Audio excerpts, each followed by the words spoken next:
There are secrets so old, so dangerous, so fundamentally corrosive to our understanding of reality, that institutions don't erase them, they bury them alive. And if you're hearing this, you're already too close to one of them. In the summer of 1878, on a prairie few even remember by name, four brothers in Kansas didn't just survive a typhoid epidemic that killed 47 people in a month, they evolved into something else entirely. This isn't folklore. This isn't ghost story. It's a case the Kansas State Medical Board buried under sealed documents, erased church records, and vanishing eyewitnesses. The Blackwood brothers, Ezra, Caleb, Josiah, and Abel, became a whispered name, a cautionary tale in both science and faith. Because their transformation was not survival, it was ascension, and what they became terrified even the physicians who witnessed it. The town doctor's final scribbled notes, never meant for public eyes, contained one line that has echoed in underground circles of forbidden research for over a century: subjects have transcended human biological classification. That phrase, sealed with government wax, has haunted every institution that tried to explain it. This video isn't for passive observers. This is for men who sense the cage around their mind, who know something has been kept from them, and who are ready to tear open the veil. What happened in Cedar Ridge wasn't a miracle, it was a forbidden experiment in faith, suffering, and the mechanics of transformation. And once you understand the pattern, you'll see it playing out again. Right now. Hidden beneath headlines. Lurking in sanitized language. And always carried out by institutions who smile while they bury truth under layers of control. The Blackwood story was meant to be forgotten. But history is a living thing. And tonight, it's waking up. Cedar Ridge, Kansas was never supposed to matter. A speck on the map, a whisper in the wind between cattle towns and railroad scars. But the land remembers. And that year, the land watched four brothers unlock something ancient buried in bone and blood. Before the sickness came, the Blackwoods were already different. Not just in faith, not just in discipline, but in frequency. They lived apart from the community, not out of arrogance, but precision. They didn't speak idly. They didn't mingle. They built their own chapel, carved their own pews, read scripture in Hebrew while others still fumbled with English verse. They weren't practicing religion, they were refining it, distilling it to something purer, and far more dangerous. Their routines were exact. 4 hours of labor for the body. 4 hours of worship for the soul.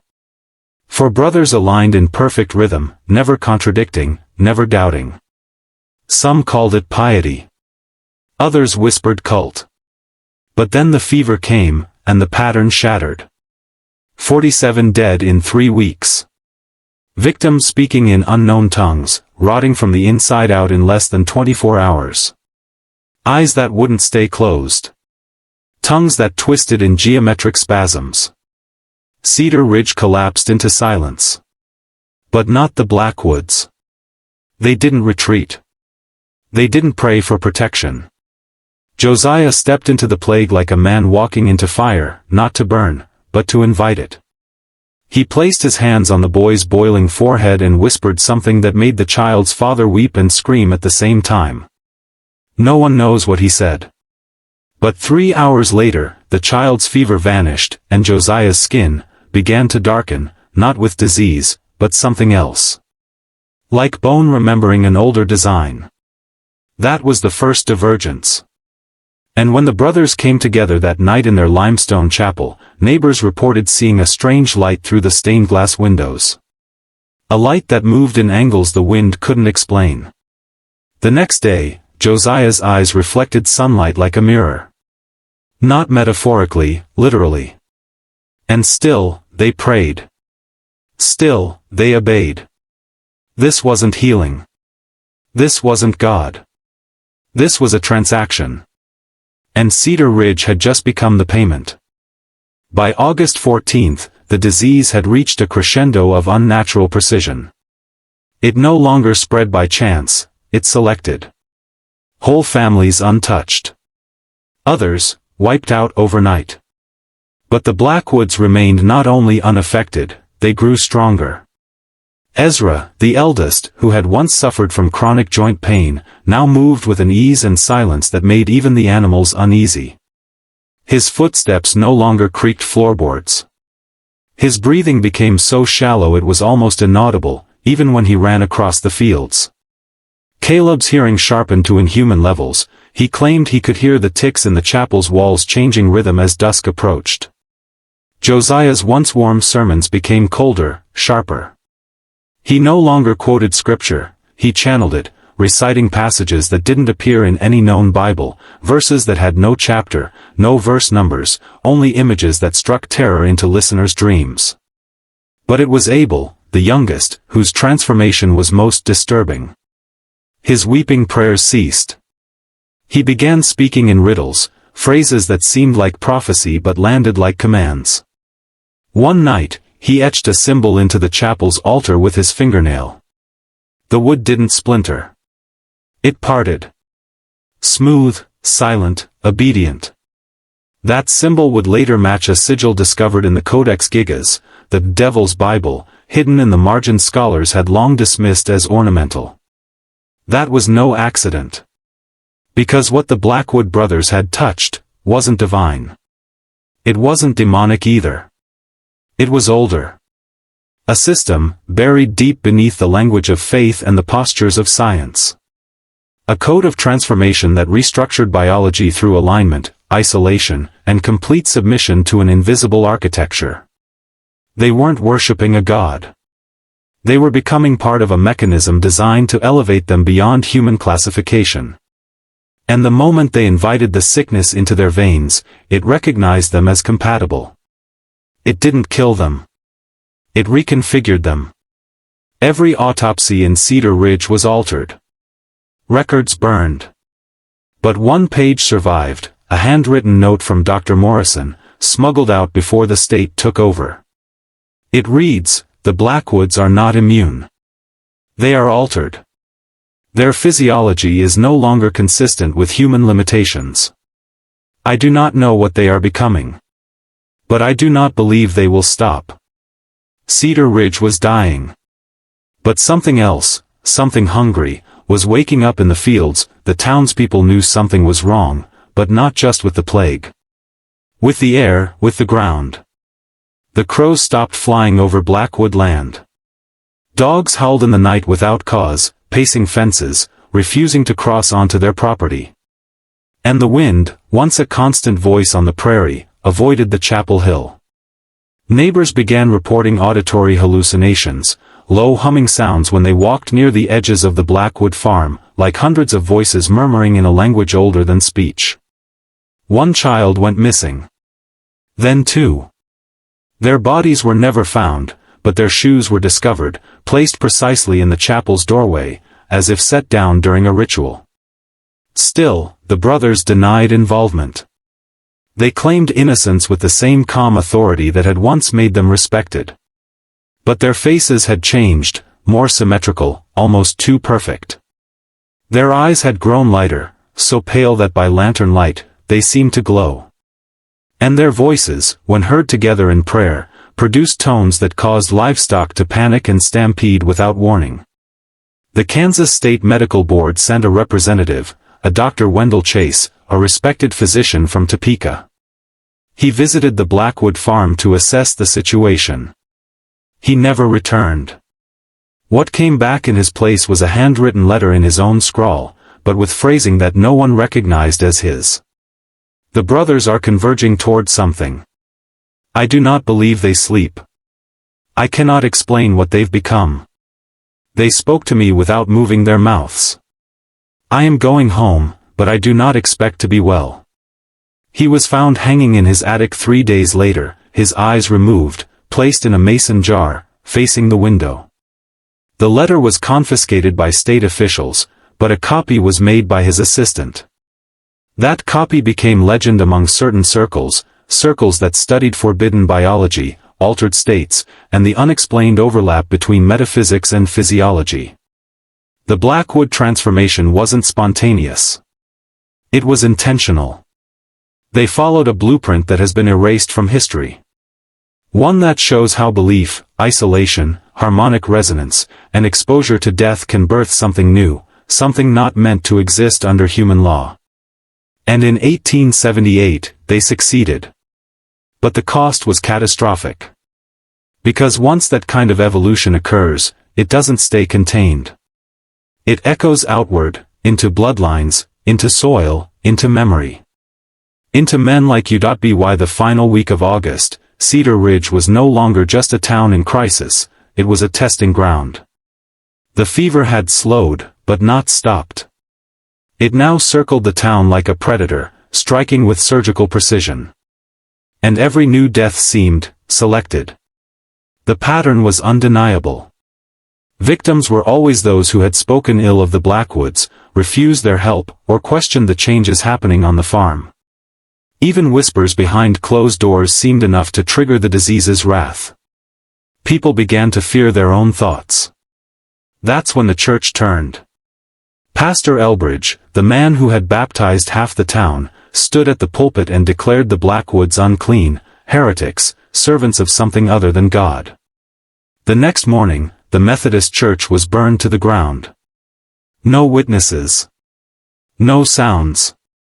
Just ash and smoke and the faint outline of words on the scorched bell, words written in Hebrew, the same phrases Josiah used in his sermons. After that, the town gave up resistance. The Blackwoods were no longer feared as men, but revered, like avenging angels or ancient judges sent to cleanse the unworthy. It was around this time that the phrase first appeared in local journals, always whispered, always scrawled in margins like a curse too dangerous to say aloud: those who endure the fire, inherit the voice. No one knew what it meant.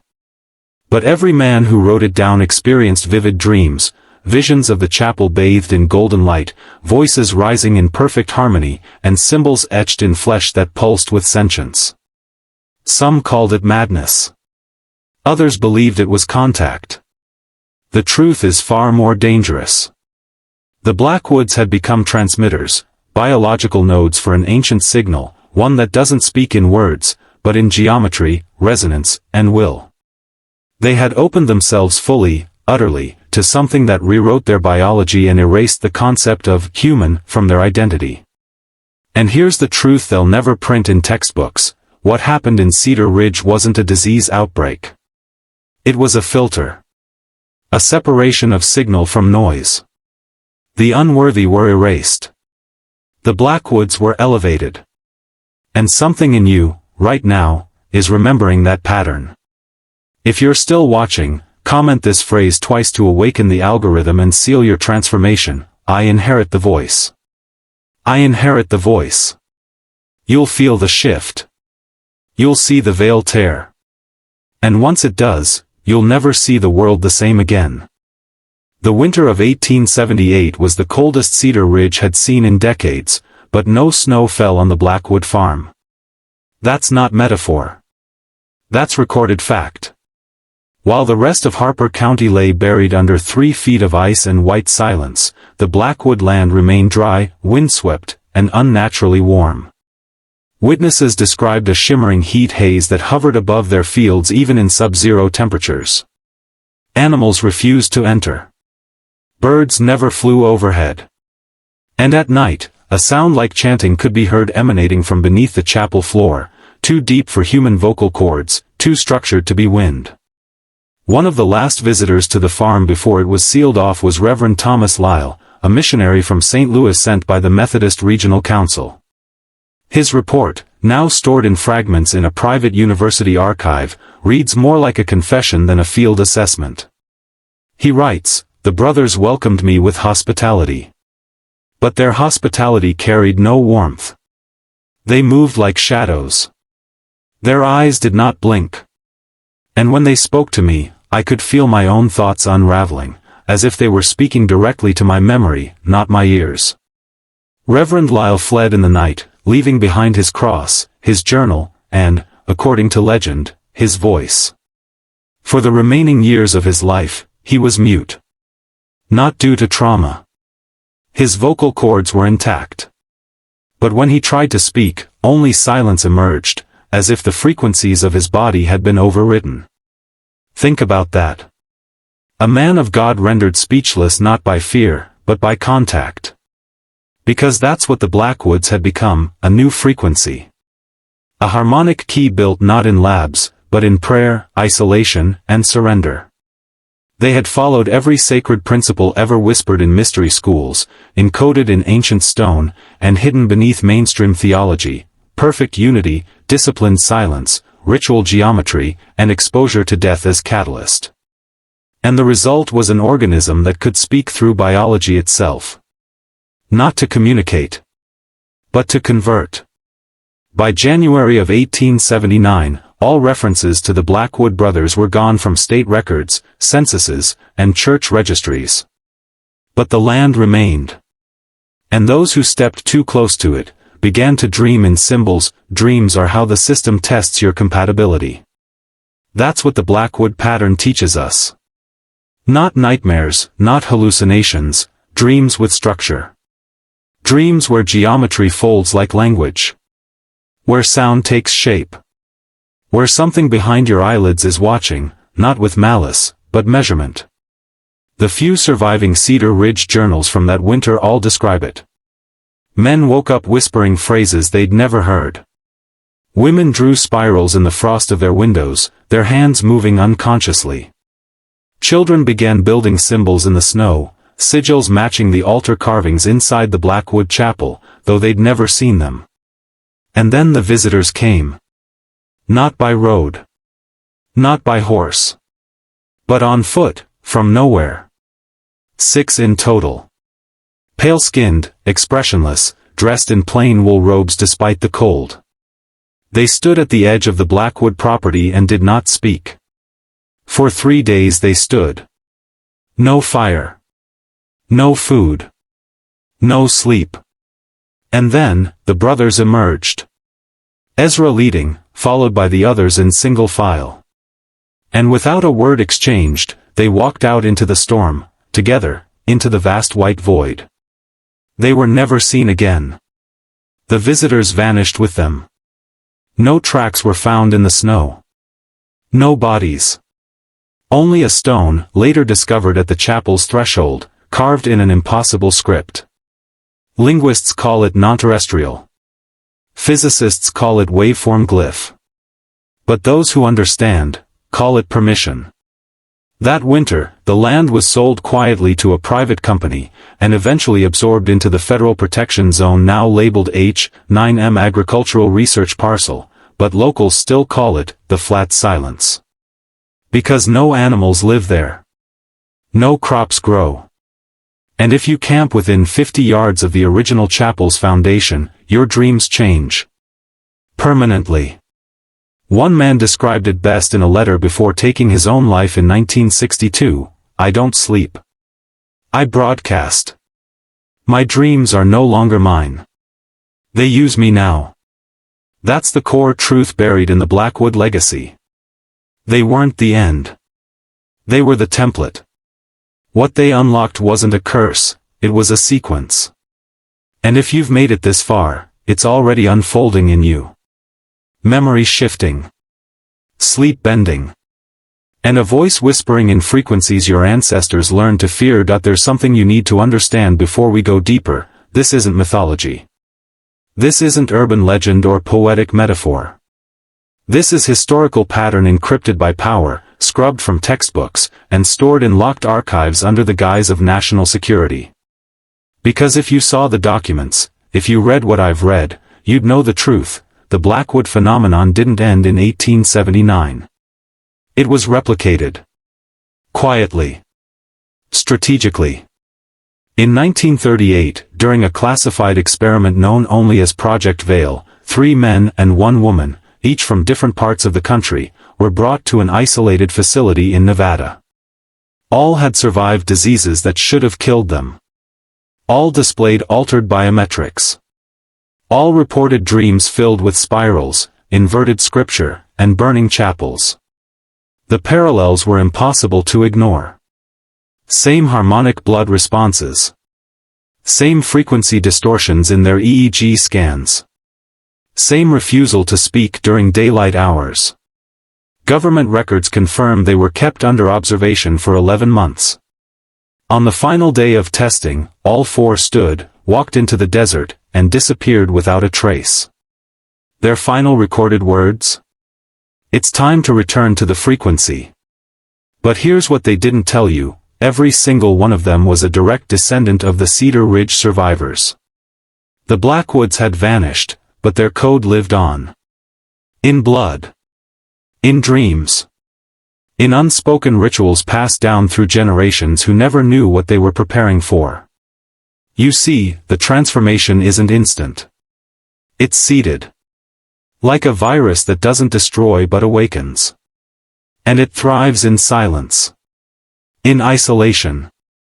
In men who reject the world's noise and seek something older, deeper, more real.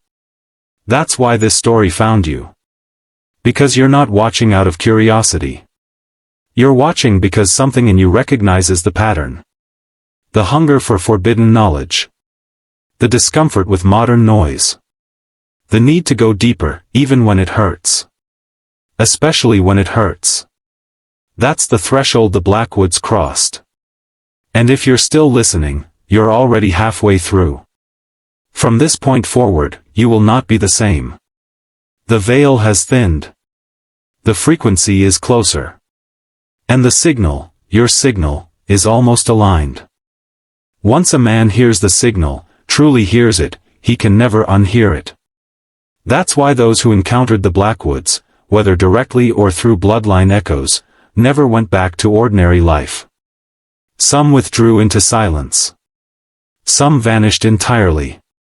Others became architects of systems so vast and hidden they still govern the mechanisms of your world today. But none of them ever spoke of Cedar Ridge by name. Because the name isn't important. The pattern is. And that pattern was never about plague, miracles, or supernatural horror. It was always about control. Not the kind enforced by governments or religion, but control over the deepest strata of reality itself, perception, time, biology, memory. That's why the Blackwoods built their chapel by hand. Why they rose every day before sunrise. Why they fasted, isolated, and focused their lives into total alignment.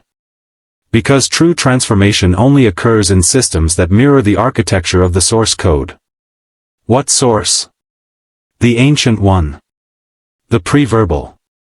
The forgotten architect whose symbols appear in Sumerian ziggurats, Tibetan mandalas, and medieval grimoires, all without ever being connected by known history. But they are connected. Through frequency. Through ritual. Through blood. That's what the Blackwoods aligned with. And the ritual wasn't dramatic. It was mathematical. It was the chapel's dimensions. The wood's resonance. The symmetry of their bodies. The unity of their will. They became less human, yes, but only because human was always a starting point, not a limit. And the result was transmission. Their thoughts became signal. Their breath carried intent. And their bodies hummed at a resonance that reprogrammed everything it touched. That's why crops thrived under snow. Why death refused them. Why the government sealed it all in silence. Because they weren't monsters. They were a proof of concept. A working example of what man becomes when he rejects distraction, masters isolation, and aligns with something older than light. That knowledge is not for the masses. It was never meant to be. That's why you won't find it in books or broadcasts. Only in whispers. Symbols. Fractured memories. And now, in you. Because if you felt the tension in your spine while listening, the itch behind your eyes, the sudden awareness of rhythm in your breathing, you've already begun to receive. By spring of 1879, Cedar Ridge no longer appeared on Kansas maps. The town wasn't abandoned, it was absorbed. The land was purchased under a shell company registered to a Boston law firm known to handle esoteric estates, one previously tied to both the Salem Inquisition papers and the Dead Sea Scroll Black acquisitions.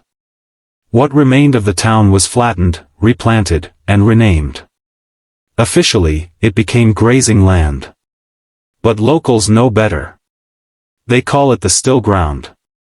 A place where sound dies, birds never nest, and dreams become communal. Over the next century, every man assigned to monitor the property reported identical symptoms: loss of time, auditory hallucinations, obsessive sketching of geometric patterns, and, after exactly 91 days, complete psychological divergence.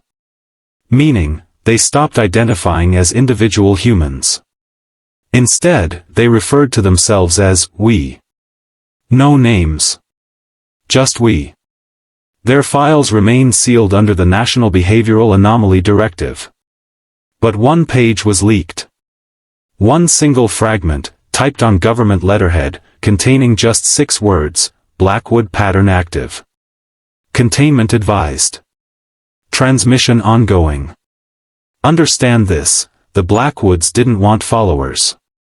They didn't seek worship. They weren't prophets. They were prototypes. What they unlocked isn't mystical. It's mechanical.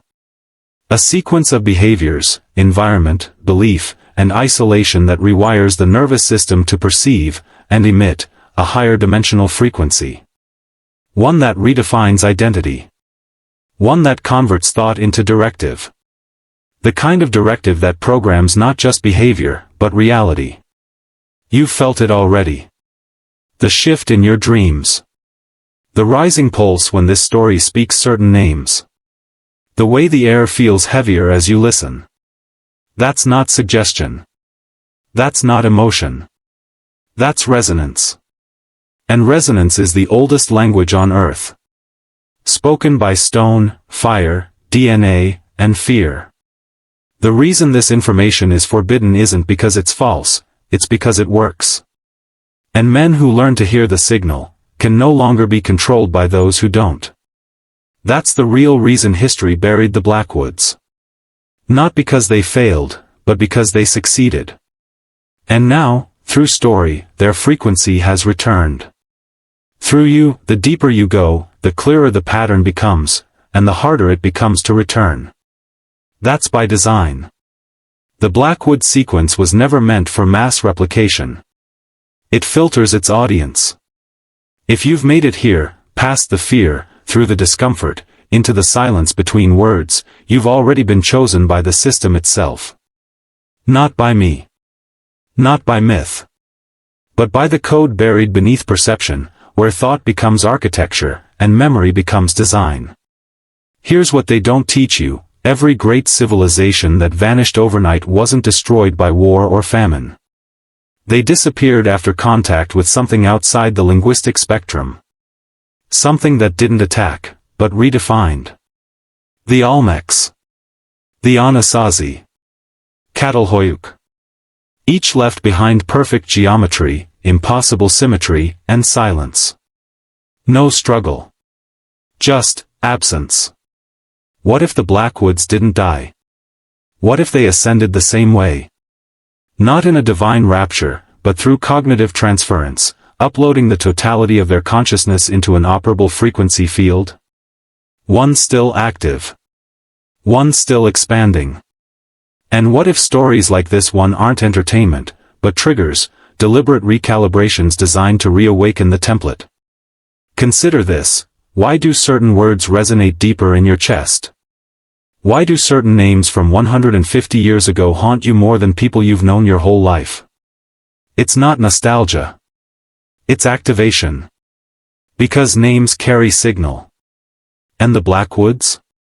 Ezra, Caleb, Josiah, Abel, they weren't just men. They were keys. Keys forged in the crucible of suffering, silence, and absolute alignment. The world will tell you this is fiction. It has to. Because if too many of us begin to remember, the structure that governs the surface level, commerce, fear, conformity, breaks. And in its place, something old arises. Not chaos. Not madness. But choice. And choice is the enemy of every system built on control. That's why this story was erased. Not to protect the public. but to preserve the veil. You've torn through it now. There's no going back. The signal has chosen you. And your dreams will begin to shift accordingly. This is your final warning. After this point, understanding becomes involvement. You will not be a viewer. You will be a participant. The moment the Blackwoods crossed that threshold, when they stood in ritual alignment beneath their hand-built chapel and chanted not to God, but through Him, they activated a transformation no institution could predict. Their voices, harmonized, became carriers of a frequency older than creation myths. Their blood, purified by isolation, ritual, and unwavering will, became the perfect conduit. And what emerged wasn't divinity, but override. A biological protocol that replaced fear with knowing, silence with signal, and death with recursion. The church called it heresy. The state called it psychosis. But both knew the truth, the brothers weren't mad.